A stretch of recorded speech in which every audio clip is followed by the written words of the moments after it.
Hey Fixers, I'm Dr. Jeanette Benigas, the owner of Fix SLP, a grassroots advocacy firm here to challenge the status quo in speech-language pathology by driving real change from insurance regulations to removing barriers that prevent full autonomy like the CCC. This podcast is your space to learn, engage, and take action in the field of speech-language pathology.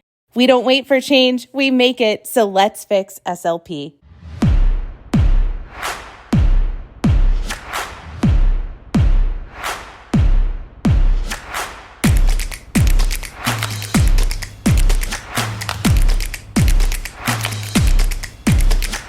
How have you been? How was your summer? It's been good. Other than, kind of miss having my new wife around. This new Job wife training or is it's taking a while. this new wife or your real new wife? No, my lovely, hardworking, brilliant new wife. Isn't that me? Hmm? Ah, you. I said, You never isn't go. that You never me? go away though. You're always there. I'm always there, and You're you just 24 hours a day. feel like if I open this app, will there be a message from Jeanette? It's the Jeanette 7-Eleven. I mean, I've gotten better. Oh, you're doing great. I've gotten better. I mean, I know how to draw boundaries when I need to. the medication has helped a lot. My summer flew by. We took an unplanned hiatus. We just kind of decided we weren't doing this anymore. We disappeared from podcast land because it just got too hard. But I think the break was good for us. I think a lot of our listeners were off work for the summer because, 50% or more of our listenership works in the schools. And so we saw a drop in numbers as soon as, people started posting last day of school photos. We were like, where did everybody go? So I think everybody's back to work, back into normal routine. I think Pretty we'll, common with a lot of the podcasts that I follow. Of course, some of them are issue oriented, but a lot of them take breaks in the summer. yeah, I think that we all have different vacations, places we're going. Viewers, listenership goes down. Frankly, we all needed to reset and reboot. yeah. Now I was a newlywed. You were, you never stopped, but the rest of You're us had doing whatever you vacations and do. everything. Sure. So Jeanette was here. I think she was recording some pods, but we'll never hear them. Thank God.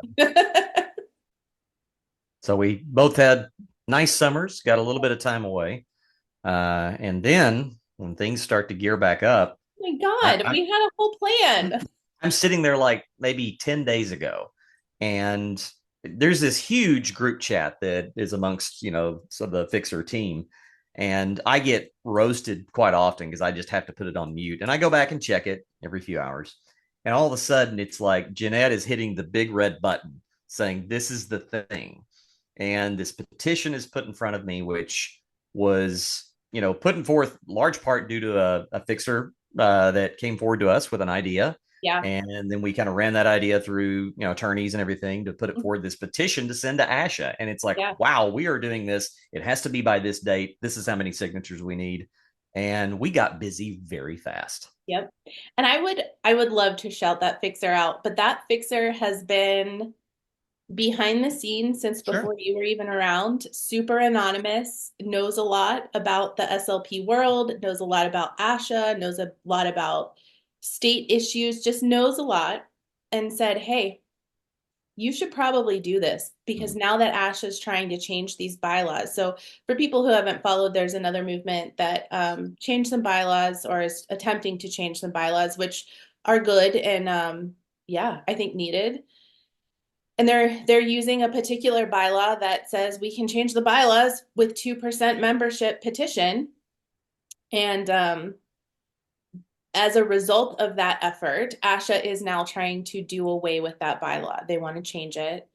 And the response isn't great. We've gotten a lot of questions about that. I think the spirit of what they're trying to do is good. And you'll probably never hear me say what ASHA's trying to do is good again. So everybody, you know, Yeah, I file that looked away. at it. Yeah, But I looked but at what it. I they're mean, doing leaves it right. very open for interpretation on their end, which means if somebody puts in a petition that they don't like, and let's be honest, it's always going to be a petition they don't like, because when people have to take this avenue, it's because we're not being heard.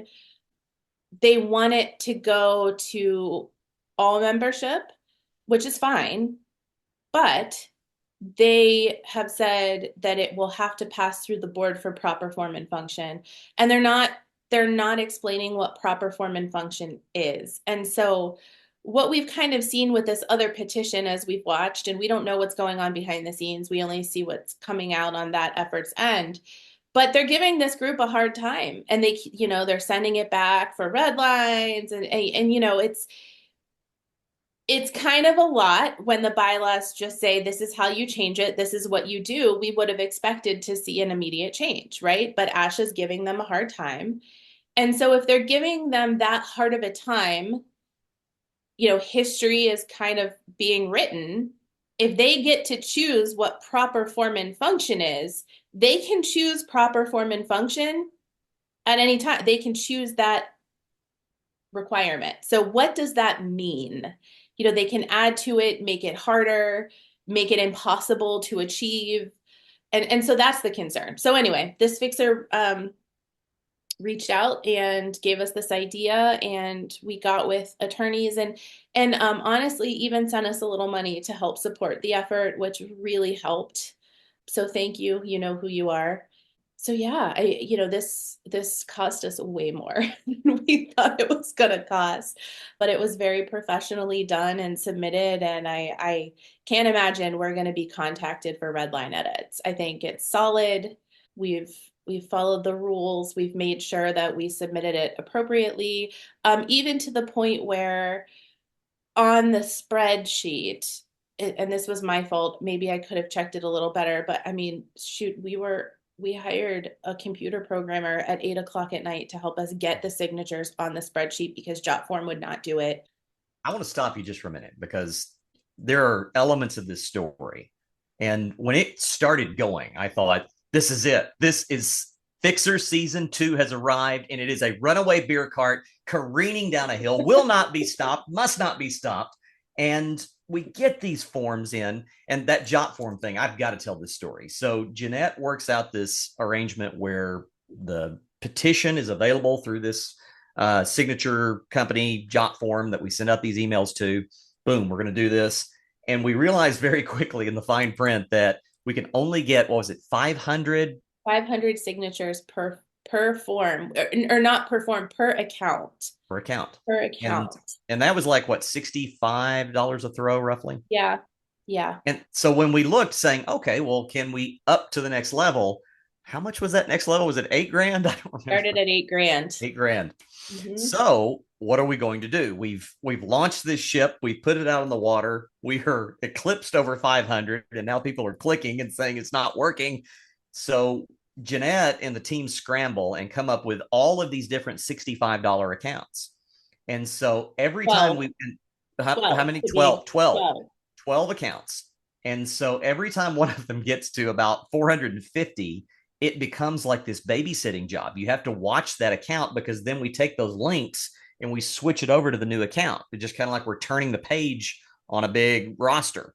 And it was hysterical. I mean, it'd be 11:30 at night, and Jeanette is just flipping out, saying, "We're at 484. I'm going to switch this thing over, and we might be at 289, but we don't know where we're going to be at 6 a.m. in the morning."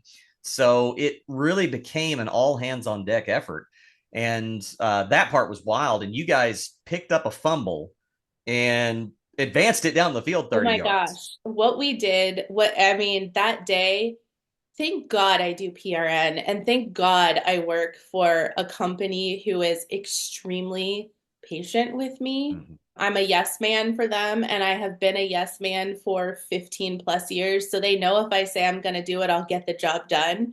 But I was committed to 2 nursing homes that day that were both an hour away from me.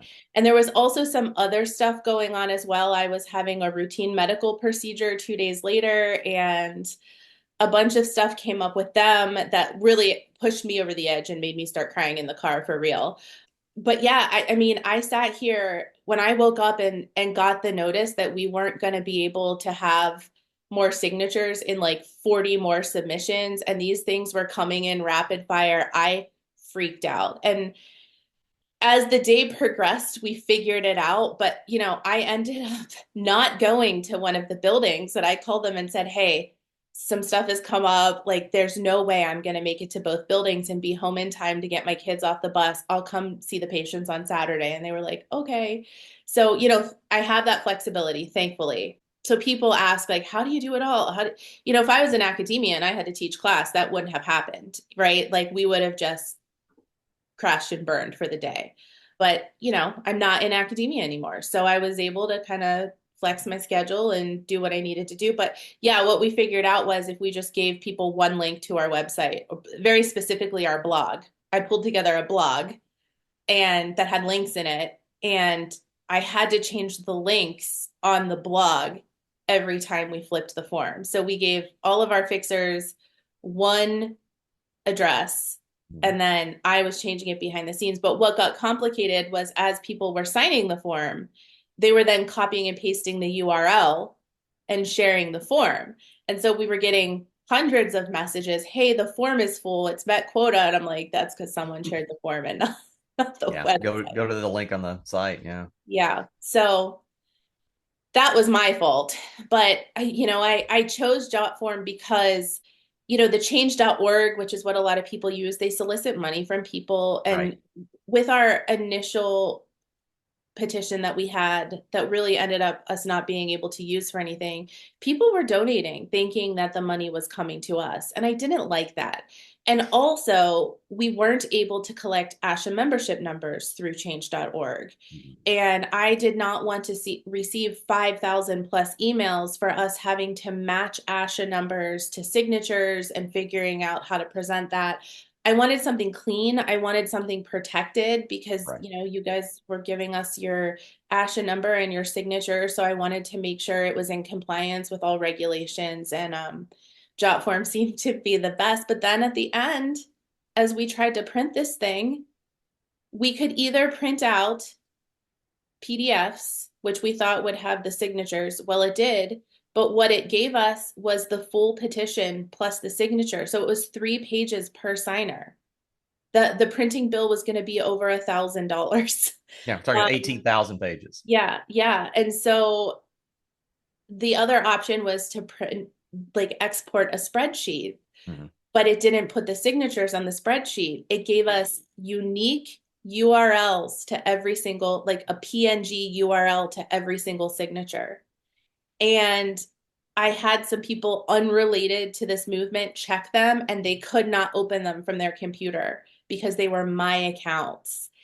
So that's why I ended up at 8 o'clock at night finding a computer programmer who had availability right then to write program in Python to upload these signatures to And the now if you go to the Fix SLP website, you'll see our new job listing for a fixer code programmer that's also an SLP. Please apply.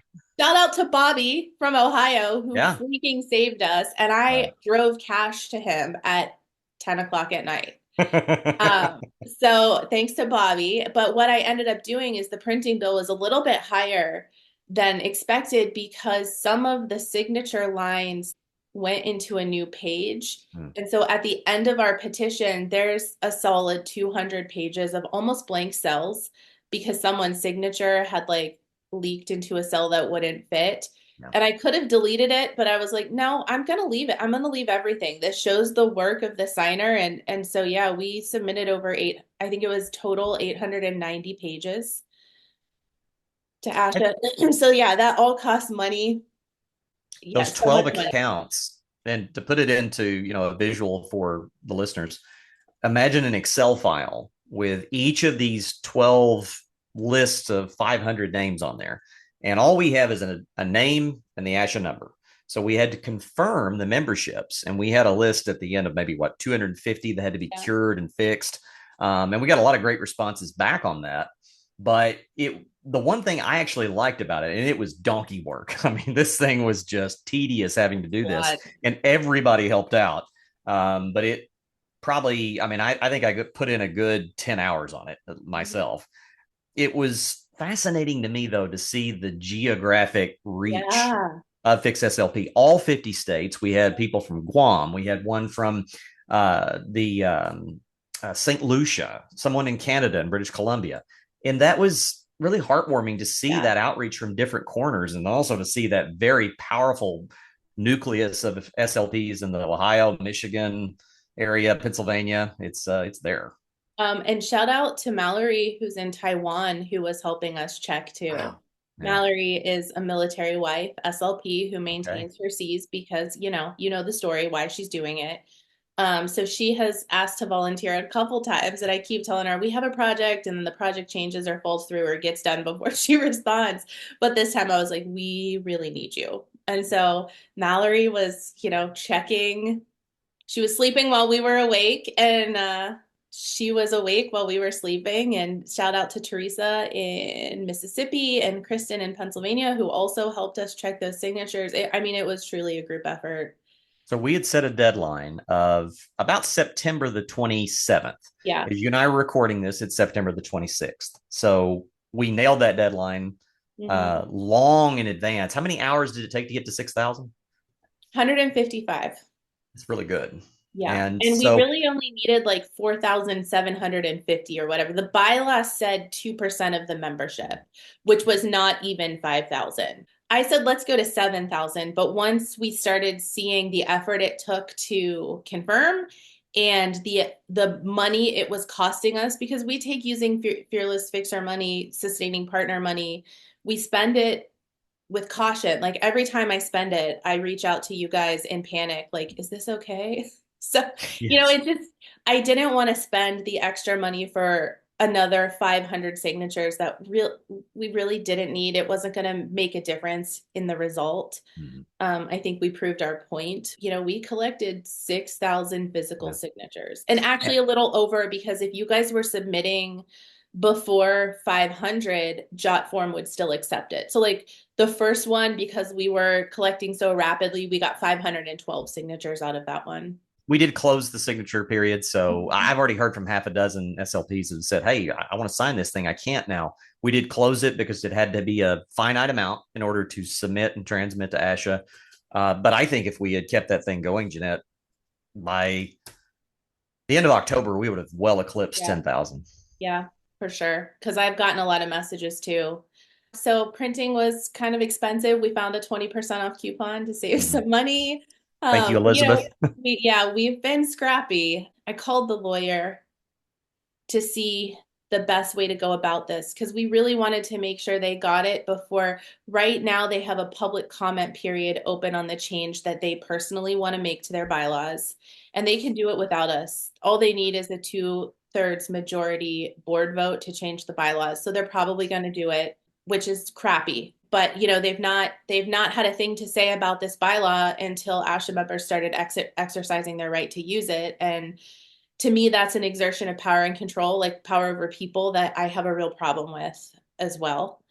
They don't like what they're doing, so fine, they're going to shut us down. But anyway, the 28th is when the public comment period closed, and the lawyer and I were pretty confident that they wouldn't have some secret meeting in the middle of the night to change the bylaw before that public comment period closed. And I think, is that a Sunday? Yeah, that's a Sunday or Saturday. It's this Saturday. coming Saturday as of this recording. And so we thought, man, if we wait until Monday, that could get dangerous. So we wanted to get it in before the public comment period closed, not after. I went into UPS. Shout out to Liam. Oh my gosh, I'm calling his manager today. He was the best.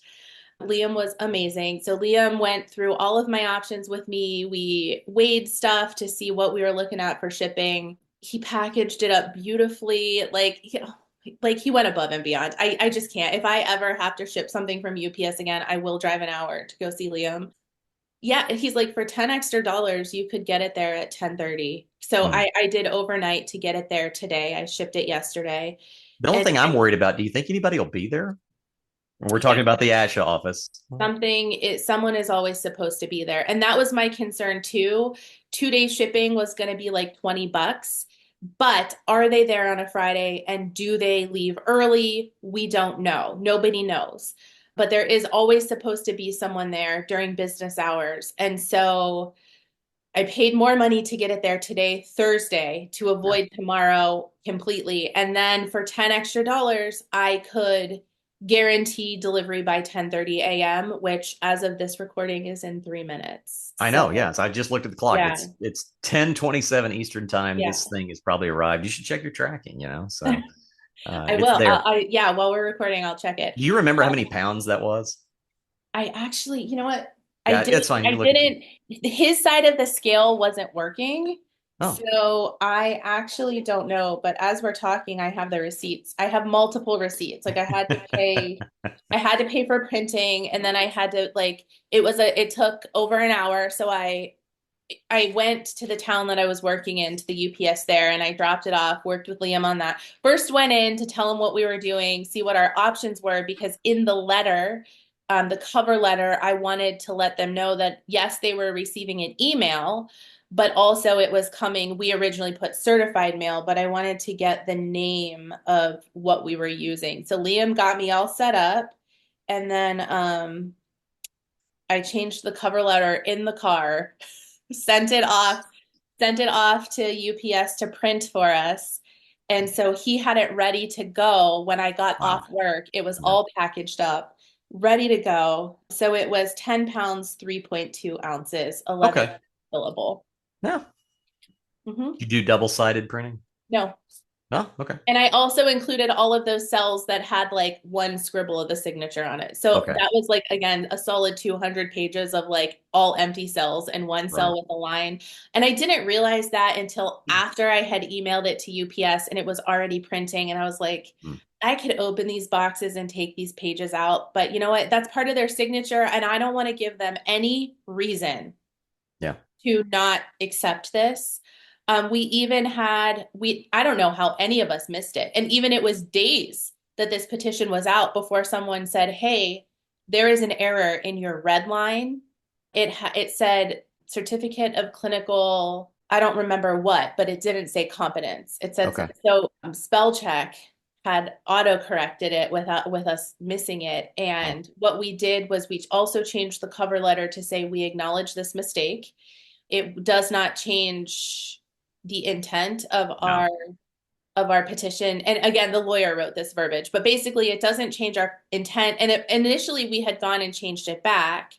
And he said, we will say like we've corrected it here. But then in the final hour, he said, I've been thinking about it. We're going to leave it with the mistake Okay. and point out to them that they have a bylaw in their own bylaws that said they can make clerical changes and changes like that on their own without an ASHA vote, without a public comment, so we told them, we acknowledge there's this mistake. This is where it's at. We implore you to use bylaw with the number to make the spelling correction.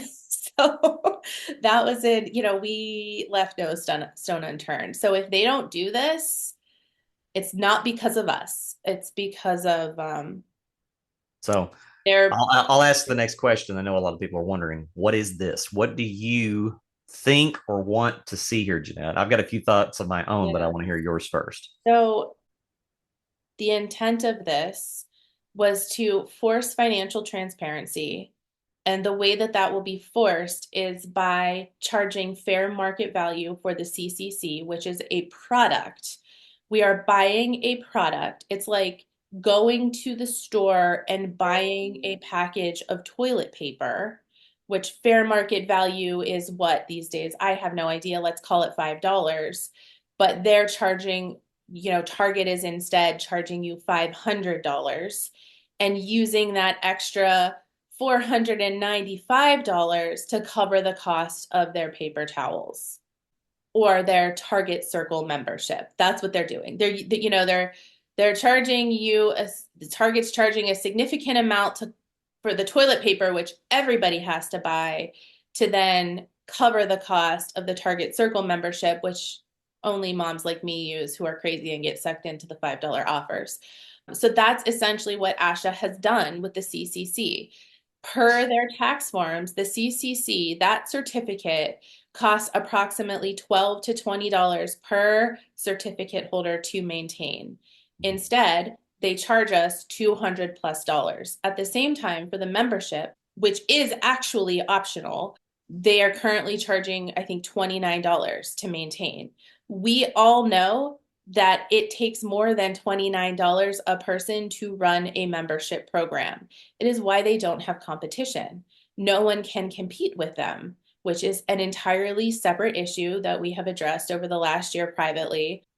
But, that's the problem. And so what the purpose of this was to force them to charge fair market value for the CCC, which we would expect to be, because they're not going to go on the $12 end, about $20, Mhm. and charge membership fair market value, which should be somewhere around 200. And this is in line with physical therapy and occupational therapy. It's interesting because they just came out with a statement on their website that says, it's comparing membership and dues and how ASHA is so reasonably priced to the occupational therapy and physical therapy associations, which their memberships are right around $200, fair market value. And they're saying, oh, you're getting all this value. No, you're not. You just made yourself look stupid because you're charging us $200 for a product, not a membership. That's the problem. And the thing is, for physical therapy and occupational therapy, just like for speech therapy, membership is optional. Membership's optional. And so why this is going to be a fight is if they actually do this, if they actually make the change without a fight, which they will not, it could bankrupt them because membership is optional. So if they flip these prices and they charge around $200 for ASHA membership and $20 for the CCC, which we all know is quote optional, right? Most of us have to keep it right now. People will drop membership. People will drop membership, and then they'll have, instead of approximately 200,000 people paying $250 a year, they're going to have 200,000 people paying $20 a year. They And won't that's have the that problem for them. 99%, workforce capture rate that they brag about, or 98%. Mm-hmm. That's Mm-hmm. something they boast about in many of their board Mm-hmm. meetings. That's the thing for a organization that loves committees. Where's the committee to really focus on how do you modernize this and to where you're Right. not doing a business model, which I learned the other day, a new term. I knew bait and switch, but that term loss leader, which is when you're using something else at a lower, artificially low price, and then you're, making up your cost with another product, which in this case is the CCC. I I would love to see just a process that says we're going to change this. I'm not out to bankrupt anybody personally, or as Right. far as bankrupt organization. I would like to see a pathway where maybe we gradually get there over the course of 3 years, maybe. But right now, there is no conversation. There is no committee that is made with actual working class SLPs and Right. fixer input. So I hope it sparks a conversation. But like you, I remain dubious because we get so lost in the weeds where it just becomes how many barriers can we throw up to keep doing business as usual? And then not only that, brag about business as usual as if there's some kind of honor and dignity in Right. having a loss leader business model. Right. And it's not like this was our first option. Like this was the last resort. And we're not out to bankrupt ASHA. ASHA does do good things. Yes. They're just so lost in the value of the CCC, which is their moneymaker. They're so lost in making that money that they've lost their way, which is that loss leader that you just said. But we started 1 year ago. This is not a new topic for us. 1 year ago, we started talking about the inflated price of the CCC and the deflated price of membership and how they're using the CCC to subsidize membership. 1 year ago, we had a call to action with our little tiny following. Shout out to everybody who's been with us since the beginning. And we said, write letters to the board. And we had a board member reach out to us who appeared to be on board from the beginning and suggested, like, if you want change, this is the way to do it. So we followed the suggestion of the board member. We did exactly what that board member said for us to do, and we did a call to action, send your own personal letter to the board. If you look back, we posted some people's letters, and those letters were in prior to the date that they needed to be in by to be reviewed by board members prior to meeting, and they ignored us. They flat out ignored us. When those minutes came out, they addressed letters to the board for what, 10 minutes? They didn't talk about it. And so we were ignored. Our efforts were ignored. And I think this is what gets me really excited. Our submission was like 217. I think from what we could count, if people let us know that they sent in letters, it was, well, no, that's a lie. I think it was somewhere around 150 from what we could tell, but then we heard from people after. So I think it was right around 200. Yesterday, I submitted 6,000 signatures. So that's how much growth we've seen in a year. And it's exciting to me that people appreciate what we're doing and can take the time to get engaged. But that's how we started. So this wasn't new. This wasn't, we're going to punch you in the face where it hurts. We tried to follow what they told us to do, and they did nothing. And we've continued to post about it. You know, they're watching our account. They're watching our account. I wouldn't be surprised if they had someone in that office assigned to Fix SLP to look and review at every single thing we say and post. And we see that because when we do good things, they are either trying to get out ahead of us or they're coming in right behind us to try to show their value as it relates to what we're doing. So when we changed credentialing in Arkansas and in North Carolina, when those efforts were made to change Medicaid credentialing and we succeeded, you saw a very public push from ASHA as it relates to those two states with what they were doing to make things better. And really, it was a load of baloney. Like what exactly did they do? No one knows still to this day. Where we had some measurable outcomes, where there are people now in both states getting credentialed to bill Medicaid without the CCC. We have measurable, significant outcomes. So when we say we had a win, it's an actual win that speech pathologists can lean into and know we did the work. And yeah, so I lost my train of thought, I but think there's a third party in all this too that I want to bring up that's kind of the silent partner, and that is the state associations. Because yeah, in it, we heard a lot about that through this signature process. And let's face it, there is only a certain amount of resources, money, that SLPs are carrying around that they're able to put toward advocacy, toward organizations. And our state organizations are in dire need of additional members, and they have lobbyists that are on the ground in state legislatures in many of these states yeah, that they're paying with what little money they have to deal with Medicaid reimbursements in those actual state legislatures.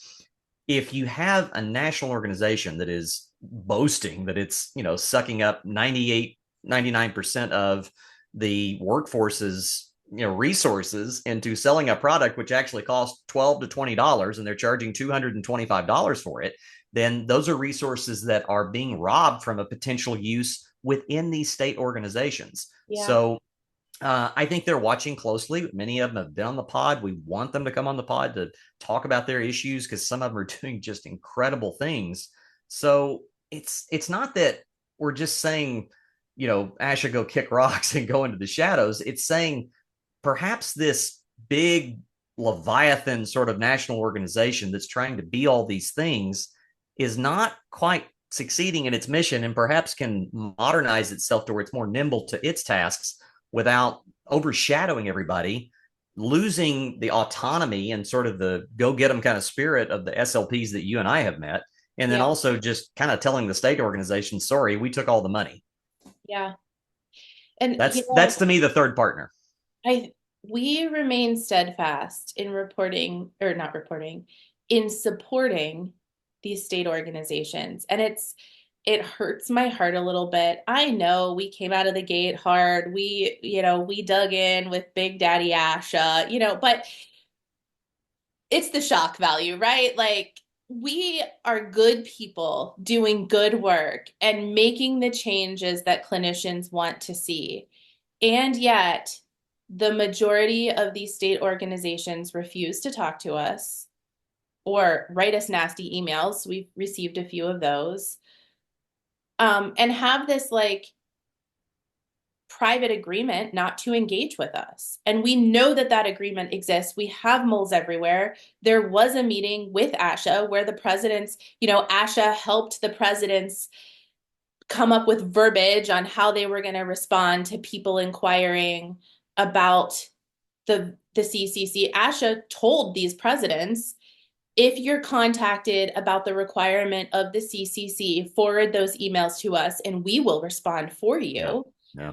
And, there was this gentleman's agreement that they weren't going to engage with us, which thankfully some state associations have ignored. And so even though we're almost like I don't want to, this isn't a woe is me, but it's almost like the abused kid or, where these state associations don't want to talk to us and yet we still love them and and and support them. So we're still doing that. We would still love for state organizations to come on and tell our listeners what they're doing. And that very last, that form 12 on the petition, I was verifying in live time because we knew that we had to be ready to go as soon as we shut down. The amount of signers from Ohio was significant. And I know you said when Yeah. you were confirming, the amount of signers from Ohio was significant. And I was hoping I could run statistics.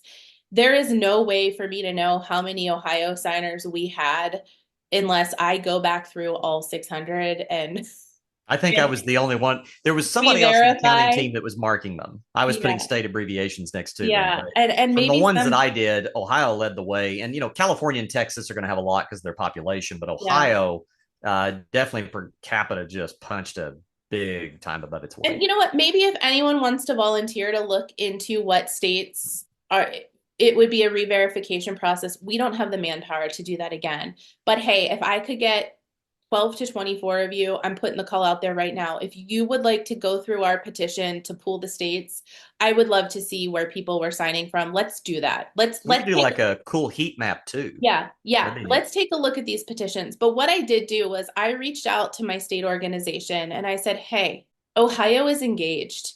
You've got a ton of people signing our petition, and you don't have a ton of people on membership. And I want to support you. And what this tells me is Ohio SLPs are engaged. They are paying attention. They want to see change in this field. And what's crazy to me is that the CCC is not required in Ohio at all. It is not written. The words American Speech Language Pathology, Certificate of Clinical Competency, ASHA, CF, Clinical Fellow, any of the abbreviations, none of those are in our regulations to practice. None of those are in our regulations for billing anything. It's not required for an AAC device in this state. I just ordered one and I did not provide my ASHA number. It is not required. The only thing you need it for right now is student supervision, which I'm hoping we take on this year. The only thing holding Ohio SLPs back is employers. And so I said that. I said, we need to get creative about giving people options in this state. So I know her. And I said, I know you and I both know the challenge of student supervision. I would love to have a conversation about how we can get creative to support the state organization. And I've not yet heard back. Yeah. And which makes me sad because clearly we want change, we're engaged here. And so I'd love to get those numbers from other states too, so we can provide them to the state organizations. Hey, this is the percentage of signers from your state. We just want you to know that your state is engaged, your SLPs want change. And maybe if we could find a creative way to come at this together, we have the voice. You look at state association posts, they get 10 likes, Yeah. they get 20 likes. What kind? They're not hitting the algorithm. If we could post for you, if we could help push things out for you, what would happen? And Well, and you're engaging those SLPs, and there's nothing wrong with those that are just not engaged and they're just doing their thing day in and day out. They're too busy to think about all these yeah, issues. Hey, we get it. We all have lives, but of these now 6,000 plus signatures on this petition, and of the core nucleus of fixers that communicate with us regularly, these are people who really want to dive in, not just on the ASHA CCC issue, but also on reimbursements, on yeah, quality of workforce, on some of the rehab companies that are squeezing us on yeah. productivity. These are people that really want to engage, and here's an active arm in order to do this. And I That's think great. too, with a year in, I mean, if you look at the post I made last night, cheers to 1 year of Fix SLP, look at the list of the things that we have Yeah. accomplished with a small team of volunteers, with on a shoestring budget. It's wild to me what we have accomplished. And so now we have a track record. And within the next 2 weeks, things are changing in Michigan. And our Yeah. record is going to be even stronger. And we did that with two people leading the way in Michigan. Two people, two dedicated people. We just need dedicated people to make these changes that aren't sitting waiting for us to tell them what to do. We did it with two people. We have draft legislation that'll go through hopefully after the election cycle's over. It won't even be needed by the time it goes through, but we're going to do it anyway just to put protections in for Michigan clinicians. And we've done the But work. yeah, and we've done the work. But to just to show what we can do on very little money with very few volunteers, to me, it's because like when you look at ASHA and people are like, what does ASHA do for us? It's because there's so many levels of bureaucracy. And when the focus is on income and money, it's hard to get things done. I feel like we've done more than ASHA has in some of these states in a year than they've done in years. And so if these state organizations would just look at what we can accomplish, man, if we had access to their lobbyist, what else could we do? And that would be the thing. I know we talked about what we want to see for the future. We now have 10 state teams. If we can get the kind of leaders on those teams that we had in Michigan and we can make more changes, I keep saying this is a long game. We're not going anywhere. My plan is to pull those leaders into a national team that takes on Medicare and Medicaid to get the verbiage changed. And that it was probably going to take lobbyists. And if we had some lobbyists from some of these states helping us, it would sure save us a lot of money. Because if we don't, we're going to be fundraising. And we're going to need money from our fixers because lobbyists are not cheap. But that's where we need to head. If we want true autonomy, if we want true choice, we need to eliminate the confusion in all of these regulations. That's the key for true autonomy and choice. And once we have that autonomy and choice, then at the state level, we can start pounding regulation. Nationally, we can start pounding these staffing companies and these contract therapy companies who kind of force us into tough choices where are we going to commit fraud today or not? Like I joke with some of my friends sometimes. I'll send a text. I'm like, I'm on my way to this building, and they know what company that is. And I'm like, oh, I'm prepared to commit fraud today. And it's a joke, but with every joke, there's a level of truth, right? Yeah. Like, Yeah. and so there's no accountability for these companies. That's where we're headed, at least. And I say that now, but if you would have told me a year ago we were headed where we were headed, I wouldn't have believed you. But those are the things that ASHA is not doing for us that we want, that we're confident we can make happen. Because there's 5 of us on this team now. If some of these state teams produce the kind of leaders that we have on this team, there is no stopping us. Can I brag on? Oh, we've got some great teams, but Jeanette, can I brag on one of those teams in particular? Yep. Colorado. I mean, these people are bringing it. Wow. What are This they is a doing? team. What are they doing? So let me preface that by saying I cannot be all places at once. No, but And I have liaisons in every state, and I'm only notified if there is a problem or a question or something we need to brainstorm on. People are doing the thing without me. What are they doing? Tell us. I'm going to have to I don't even defer know. that answer to, I think it's Elizabeth. It might be Michaela. Okay. but it came up on one of our calls the other day. And, it was a lengthy call. I'm sitting there keeping notes and trying to, do all the things here in my house. And all of a sudden I start hearing Colorado, Colorado. Mm, So I'm going to let one of our fellow fixers talk about okay. that. But I wanted to just kind of put that out there because if you're on that Colorado team, you are making some noise. So I just Yeah. wanted to kind of put that little plug in there. I love that. And see, that's Yeah. what we need. I don't need to have my hand in everything. I'm not here to micromanage you.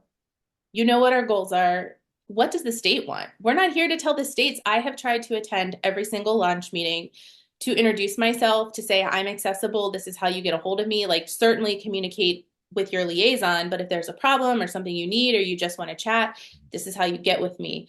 And from now on, you won't see me again. You won't hear from me again because you guys are going to kill it. And you've got your liaison, and here's what we think the problems are and where you should start. But ultimately, it's your state and your state team. And so we're here to support you and fund you if you need some money and work with us, partner with us. And that's what we're trying to do. And so I'm glad to hear that there's stuff going on that I don't know about because that's exactly what I want to see. I want to set one more qualitative goal as we start season 2. I want next year, this time, not to have this happen. And you get these calls, I've gotten these emails and texts. I want to see it where this does, I want to go a whole 6 months, maybe a year, where I don't get one of those emails that says, I'm afraid to sign this petition because I think that I'll lose my job Oh, if that ASHA goes. puts it out there, or if I'm found out.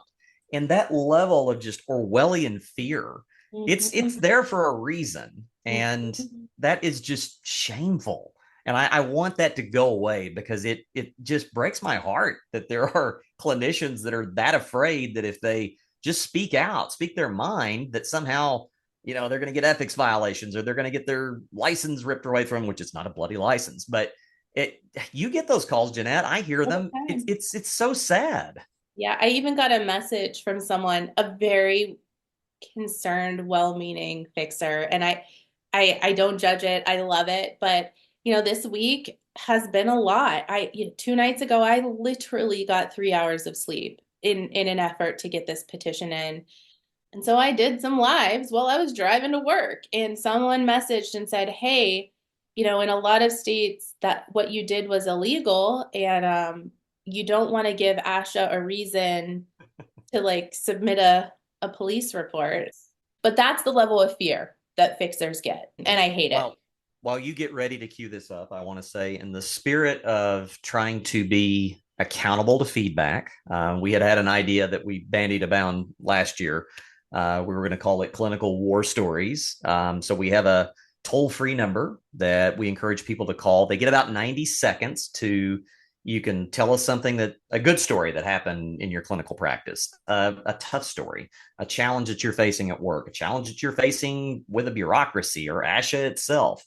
It's a line that's there. We had someone on social media say, you might want to not say war stories, and okay, we bandy, we toss that around as a topic, and I think we came up with something that's really nice. So for our inaugural season 2 episode, we present Meltdown in the Minivan Line. So that's what we're going to call this section for now. We'll continue to post that number. We had, I think, a few submissions, and we've got one this week, and I think we're going to let everybody hear it. Hello, my name is John, he, him pronouns, and I would like to give you a story about my initial experience as a speech language pathologist. I started my CF in a outpatient clinic, and I went through 3 different CF supervisors. The first 2 were, number one, extremely new. They didn't really know what was going on. And then number 2, they weren't entirely going by the book of what you should do as a CF mentor, and that was really concerning to me. Luckily, my third mentor, who did know about this situation, basically said, "Why don't you switch, and I'll be your mentor?" Now, granted, this was a whole different job as well, because the outpatient clinic also had me. go to a school district, which was ridiculous, especially as a CF. And this woman really, really, really helped me, the CF mentor. But, just to think about how tough that was as somebody first starting out was really concerning. And now that I know, almost 10 years into the field, a lot of the stuff that I saw then shouldn't have gone down. Thank you so much. That's one of my recordings. I don't think that story is uncommon. No. My very first CF that I supervised, I was the third. Yeah. That tells one of those stories that tells one of those stories that we want to hear. It's out there. They're definitely, I'm glad that you guys are looking at supervision as an ongoing issue and how to broaden that and make it more effective and nimble. And I feel for it because, like you said, we hear that all the time. Mm-hmm. And that's something that as we build these state teams, that these state teams can take on. Ohio has stricter supervision policies than that of the CCC. And that's something that these state teams can be looking at is we know that these issues exist for CFs. The mentorship situation is a mess. Mm-hmm. And a lot of it is modeled after what's required for the CF, which, by the way, if you don't understand that, the clinical fellowship is required to purchase the CCC. You do not have to do the technical clinical fellowship if you are not going to purchase the CCC. And hopefully someday that will be a thing. But right now we're kind of we sort of recommend that you do it, train, and get the Cs at least once until we have all of this mess cleaned up and you have a safer place to practice without the Cs. But every state, I think, except for one, and I don't have that state on the top of my head, has their own version of the CF. Mm-hmm. In a good chunk of states, it's called something different, like the professional experience year or something like that. Some states still call it the CF. And then actually there are a few that do require the physical CF. They don't care if you purchase the Cs at the end, but they want you to go through that process. States can be making their requirements more rigorous so these things don't happen. They could be outlining the expectations of a mentor. And again, mentor, not supervisor. You're out of school. You have a degree. You're not being supervised anymore. This is a mentor-mentee relationship. And unfortunately, in a lot of situations, the clinician, excuse me, the practicing clinician, the mentor, almost acts like a boss. And they're not. In some cases, that is your boss. It wasn't mine. Yeah, could also be your boss. Your mentor is not there to tell you what to do. Your mentor is supposed to be there to help you learn and grow. And so if you're not receiving that kind of experience, if you are a CF in your mentorship now, and that is not what is happening for you, get out. Go find a new mentor. You have a right to choose your mentor. Your job doesn't get to dictate that. Go find a new one. You can do that. Just make sure if you're purchasing the CCC that mentor signs off on everything that is needed for whatever segment they were mentoring you in. And then check your state paperwork as well and get those signatures, because tracking that person down at the end, especially if there's hurt feelings, is going to be really difficult. I know in my situation where I was the third mentor, there were some state violations that happened, and both the second CF mentor and my CF had some slaps on the hand. The mentor was never allowed to mentor again in the state. And then my CF had to do some extra CEUs that year as her quote punishment. And that was because as a professional, it's your job to fill out paperwork, and the paperwork wasn't done. And it was a mess. So take a responsibility, get the paperwork signed, and move on. Go get a new mentor. You're not stuck with that person for 9 months. Great advice. Well, I think season 2 is off to a very fine start. I think so too. We are going to try to follow some sort of a format here. And I don't know how long we've been running. It's an Um, ongoing goal. I told Preston we talked about trying to keep it under an hour, and he's like, "We'll record for a half hour." And I said, "That's too restrictive for me. I need freedom." But we are going to try to keep it under an hour. We're going to have a little bit of a format. And because we now have a content calendar, we can also talk about what's coming next. This is celebration week. We're going to do some giveaways. We're going to give away some t-shirts. We're going to announce our new tagline. Yeah, we're just going to have fun. We're going to try to raise awareness about what we've done this year. We're going to have a lot of shareable posts, or by a lot, maybe two. Yeah, we hope you get involved. We want to see you celebrating with us and sharing what your vision is for the future for this next year too, for us. We hear everything you're saying. And even if we're not acting on it right now, a lot of the times we're adding it into the plan. We can't do everything at once. We can't do everything with 5 of us, and we can't do everything without money. So that's the other thing. We do have a sustaining partnership program. We don't have a Patreon as part of this podcast. We have a subscription that you can do where all we're asking is for $5 a month. You can certainly give more if you want to. Most people give at $5 a month. We have a couple 10s, couple 20s. I don't think we have anything above that. We take that donation very seriously. And for full transparency, we do not take money from it to pay ourselves. The service that we're using takes a cut, and I'm going to have to pay taxes on it. So if you're giving us $5 a month, by the end, after taxes, are we even seeing $3 a month? So we're doing a lot with a little, and we really appreciate it. There is not a way, I've been asked in the past, how many sustaining partners are there? There is not a way for me to know that. The service that we're using is a rolling subscription plan, and I can't look at how many people are currently subscribed.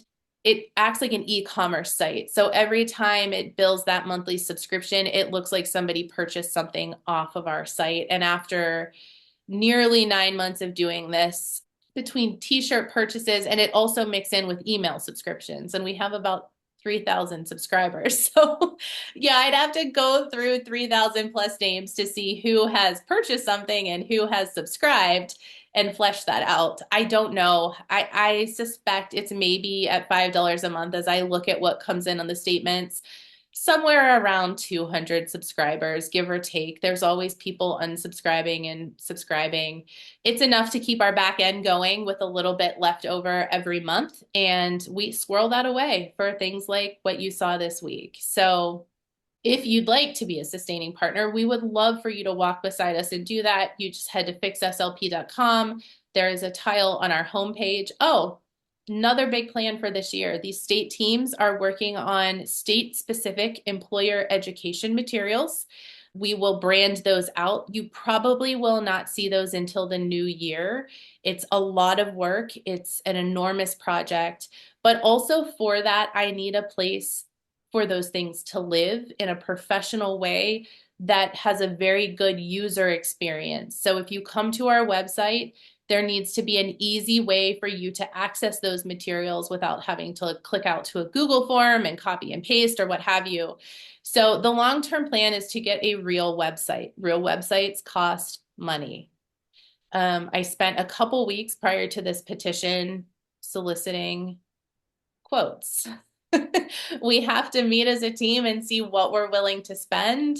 But now we're a little behind because this week cost us more money than we had planned. So that's coming. That's a big way that your sustaining partnership money will be used in the coming months, is getting a real website, because the website we use now, again, is e-commerce off of Shopify. It's as if we're selling something, but we've done a dang good job of making it look like a real website. That's not what it's meant for. So the back end is very, very difficult to set up, and we just need to move on, especially if we're going to have hundreds of materials available for you. It's something we promised as part of the Sustaining Partnership Program, and it's coming. It's just a big job. And now that we know how many files we're going to need to house, we need a real website to do that. So If you made it this far, thanks for listening to that little spiel. FixSLP.com. We're just going to skip it today. We want to read podcast reviews. We didn't get any this summer because we weren't around. So please like and subscribe to our podcast wherever you're listening. Please leave us a kind review. You might get it read here on the podcast. Yeah, we're excited to jump in. And I think that's it. Anything else, Preston? No, I'm looking forward. We'll have Michigan news next week as well. I'm excited about that. Yeah. All right, guys. Well, that's it. Thanks for fixing it.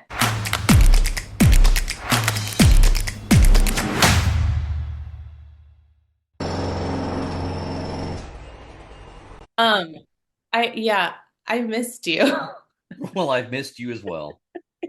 And I it was a spooky thing last night when you said, just think a year ago he was single and now he's got 5 wives. And I was like, oh my gosh.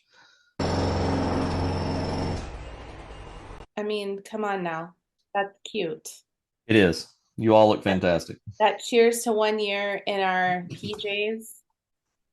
Do you see us throwing that confetti? Oh, yeah. Confetti was all over that Airbnb for a solid 24 hours. You know what you can't see behind that second E is What? a champagne glass with champagne in it that says Preston on it. Oh. Who drank from that one? We all did. Who? All of us. We shared it. I think Perfect. by the end, we were just all drinking whatever glass we could find. Wonderful.